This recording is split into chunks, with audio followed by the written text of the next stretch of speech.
Ya pemirsa, konflik antara Iran dan Amerika Serikat diperkirakan akan berdampak terhadap perekonomian global, termasuk Indonesia. Kenaikan harga minyak dunia akibat terganggunya ekspor dan impor minyak mentah berpotensi meningkatkan beban subsidi BBM pemerintah. Di Sumsel, kondisi ini dikhawatirkan memicu lonjakan harga barang, jasa, hingga berdampak pada sektor industri pupuk. Memanasnya hubungan antara Iran dan Amerika Serikat menimbulkan kekhawatiran terhadap stabilitas pasokan energi global. Konflik di kawasan penghasil minyak dunia berpotensi mengganggu jalur distribusi serta aktivitas ekspor dan impor minyak mentah. Akibatnya, harga minyak dunia dapat mengalami kenaikan signifikan.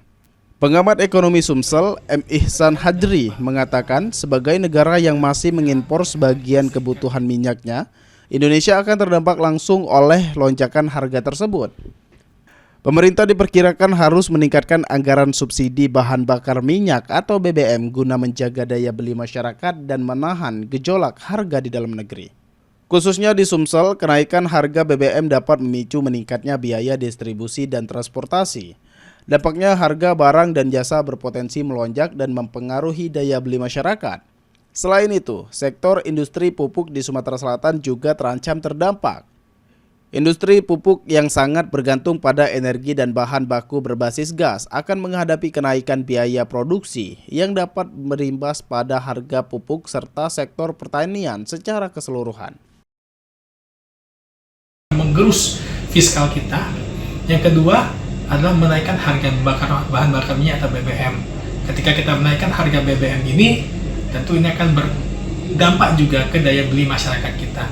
Akan berdampak juga terhadap kenaikan barang dan jasa. Nah, khususnya di Sumsel sendiri. Ya, di Sumsel ketika harga BBM naik, tentu akan terjadi peningkatan harga logistik barang dan jasa. Gitu ya, akan mengakibatkan tingginya atau naiknya harga jual barang dan jasa. Itu apalagi yang berdampak ya sektor industri. Untuk mencegah hal tersebut, pemerintah diharap segera melakukan diversifikasi energi menggunakan energi terbarukan, sehingga ketika minyak dunia bergejolak, Indonesia tidak terkena dampak secara signifikan.